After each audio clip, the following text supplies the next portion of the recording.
El tema del que me han pedido que hablara esta mañana es la cultura de España y lo que sería un esbozo de política cultural para nuestro país. Pero me siento, antes de entrar en materia, en la obligación de comenzar con un gesto de gratitud y de reconocimiento hacia todos vosotros, uno a uno. Lo hago porque es legítimo suponer que la mayoría de vosotros, que la mayoría de los asistentes a este acto, si no todos, votasteis el 27 de septiembre a favor de candidaturas no separatistas. Como español no catalán, o mejor dicho, como conciudadano vuestro, yo os lo agradezco de corazón, porque lo que ese gesto vuestro de hace unas semanas significa tiene una lectura personal para mí. Votasteis para que yo y para que millones de personas como yo no perdiéramos la condición de conciudadanos vuestros y pasáramos a ser extranjeros en Cataluña.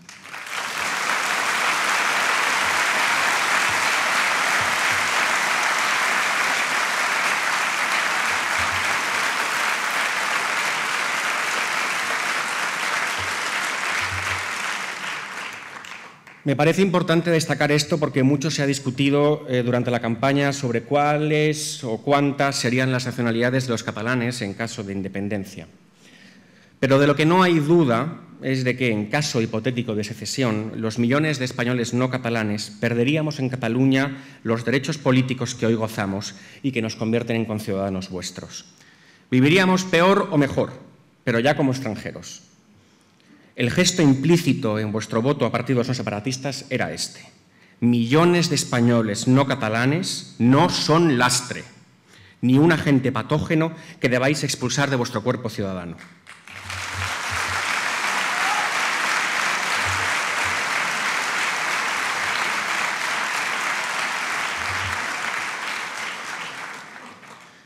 Vuestro voto, por tanto, fue antes que nada un bello gesto de lealtad civil, no exento de coraje, que me conmueve y que os agradezco. Esto es lo primero y fundamental que nos une. Nos une la ciudadanía. Una conquista del derecho, promovida por la política, que pensábamos que era una conquista para siempre y que el nacionalismo amenaza con su brutal visión de un mundo partido en amigos y enemigos. Nosotros nos oponemos a eso. Sin una gravísima justificación de la que el soberanismo carece, una parte de la ciudadanía no puede autodeterminarse del conjunto, convirtiendo en extranjeros a los demás. Conservadores, liberales o progresistas, como ciudadanos nos debemos ese mínimo. No vamos expulsando a quien es distinto, piensa distinto o siente distinto de la comunidad.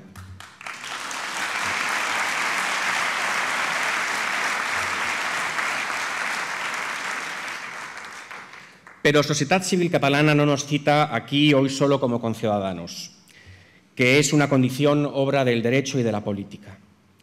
También nos cita como españoles, que es una condición biográfica fruto del azar combinado de la geografía y de la historia.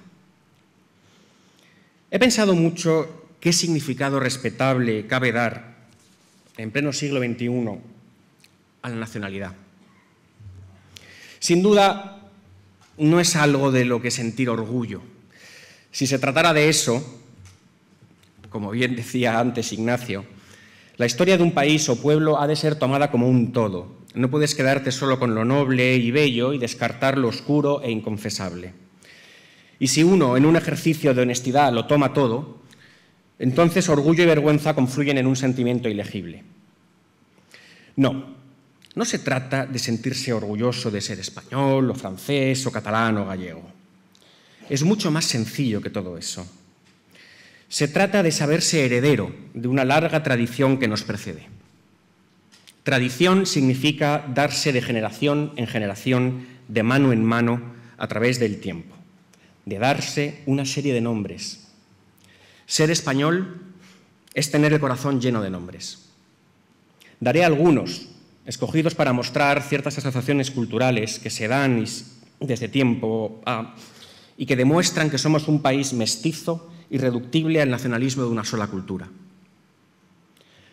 Joan Boscà y Almogàvar, por ejemplo, al que también llamaremos Juan Boscán, porque solo los nacionalistas creen que las cosas y las personas se dicen de una sola manera.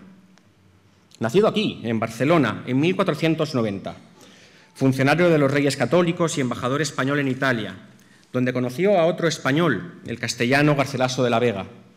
Se hicieron muy amigos, porque ambos admiraban mucho la obra poética de un tercer español, este valenciano, Ausías Marc.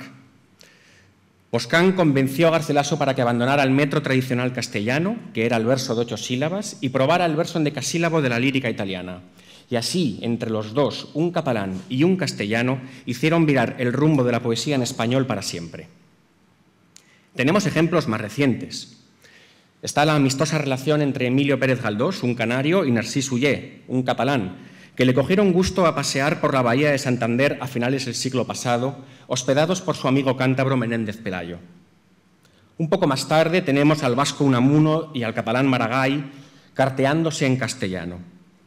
Y cómo olvidar a ese trío de gamberros, Dalí, Lorca y Buñuel, aragonés, andaluz y catalán, de juerga por el Madrid de los años 20.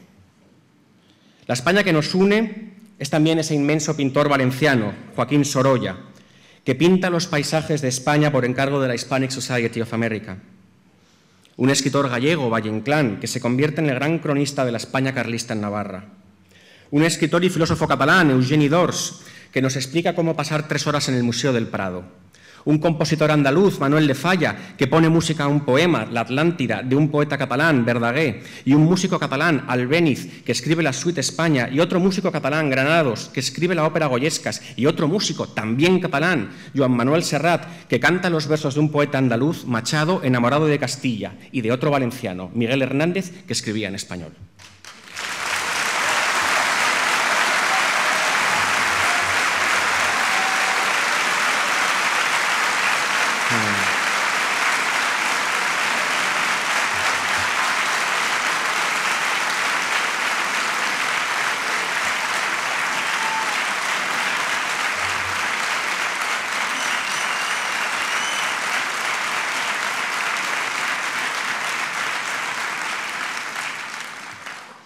Y si de los nombres de las personas pasamos a los nombres de lugares, sucede lo mismo, que los topónimos nos hablan de empresas y sucesos que no es posible anclar a un único lugar y que nos anudan a todos en una misma tradición. ¿Desde dónde, por ejemplo, evocar la España judía? ¿Desde una vieja judería de un pueblo de Cáceres o desde una de Gerona? El caso de la España hebrea es interesante, porque cuando los judíos son obligados a marcharse, se llevan consigo la imagen de una sola sefarat, ya fueran de León o de Barcelona. Sefarat es también parte de nuestra tradición en común, como lo es América. ¿Desde dónde contar la empresa de América? ¿Desde la Sevilla de los galeones o desde un barrio indiano de Barcelona? ¿Desde dónde hacer el duelo de nuestra guerra civil? ¿Desde algún lugar arrasado por alguna batalla, como Belchite en Aragón? ¿O desde algún paso catalán de los Pirineos, siguiendo el camino de los exiliados republicanos?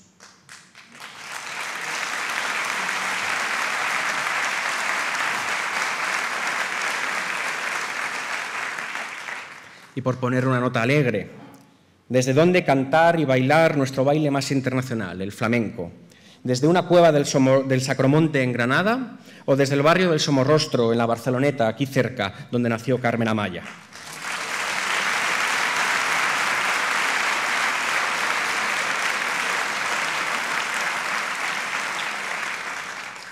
Podría dar muchos más ejemplos de nombres que desbordan la memoria y exigen ser contados desde instancias superiores a los de una comunidad autónoma, país, región o nacionalidad.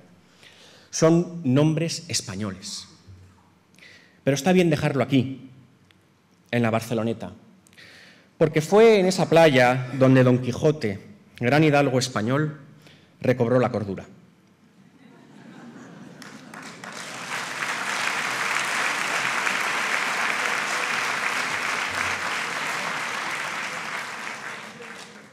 Recobrar la cordura es lo que se impone, porque el empeño de deshacer, sin ninguna razón de peso que lo justifique, este rico tapiz hecho de innumerables hebras, no puede ser sino locura.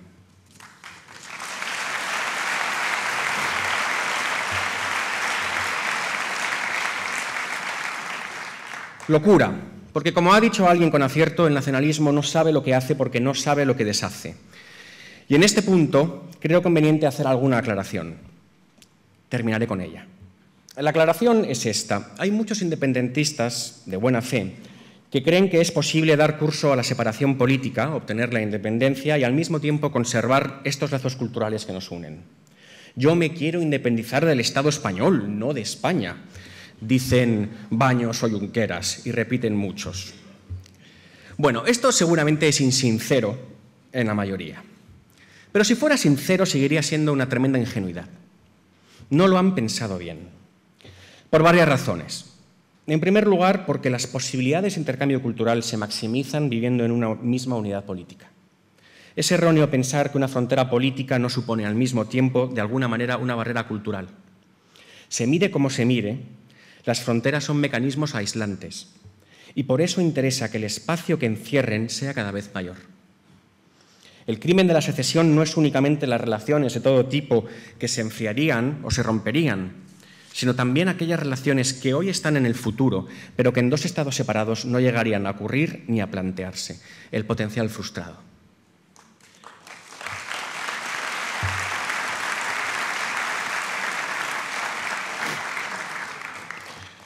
Pero es que además los estados tienen eso que se llama políticas culturales, y es ingenuo pensar que un estado catalán independiente vaya a incluir en su política cultural la conservación y difusión de la herencia compartida con los españoles. Tanto más ingenuo si pensamos que esa labor de disecado y compartimentación ya ha empezado en la Cataluña autonómica. Como ya he mencionado, las que seguramente sean las mejores páginas de Don Quijote ocurren aquí, en Cataluña, y no en La Mancha.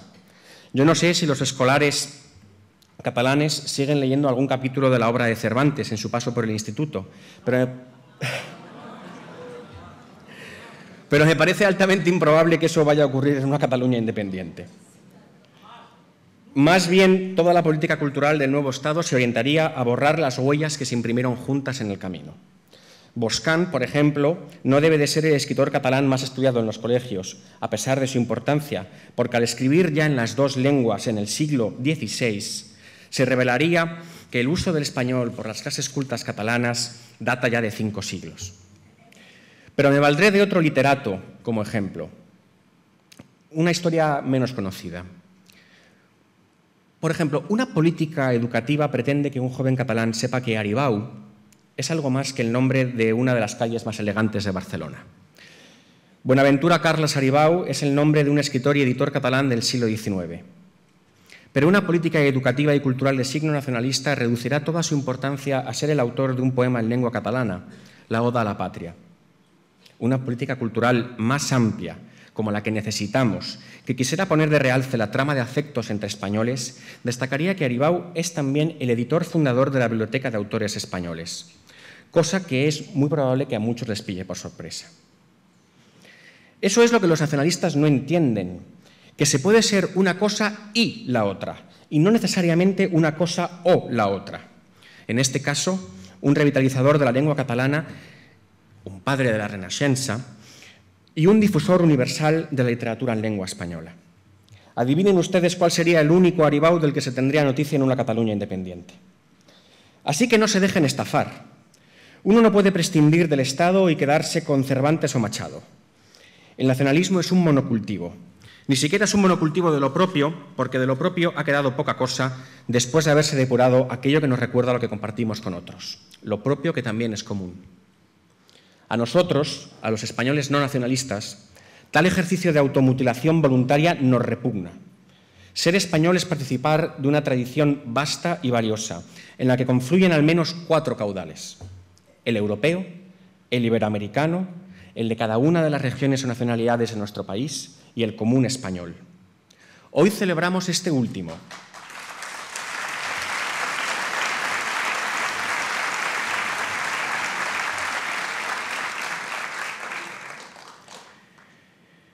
Pero cada día del año los 4. Y fijaos lo que nos propone el nacionalismo catalán. Nos propone desdibujar la identidad iberoamericana. Nos propone cancelar la española. Nos propone comprometer seriamente la europea y de lo catalán quedarnos únicamente con lo que ellos consideran catalán. Un pésimo negocio.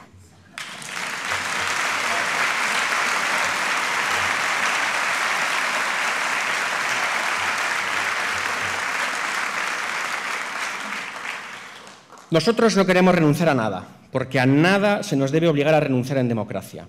Y lo que le pedimos a nuestro Estado es una política cultural de altos vuelos que de manera constante dé a conocer la copiosa variedad de esa tradición cultural que se vuelca en nosotros, en las escuelas, en los museos, en las plazas, en las instituciones. Ya lo hace en cierto sentido. En democracia, los premios nacionales otorgados por el Ministerio de Cultura han distinguido obras y autores en todas las lenguas españolas. En el exterior, el Instituto Cervantes y las embajadas ofrecen cursos en catalán y apoyan a las industrias culturales en catalán, vasco y gallego en el extranjero. Como diplomático español que ha sido agregado cultural, puedo dar fe de que el Estado protege y ampara todas las culturas españolas.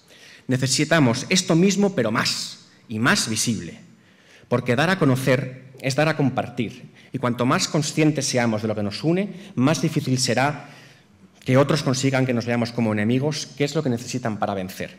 Así que, españoles, defendamos nuestro Estado democrático y el país que nos une. Muchas gracias.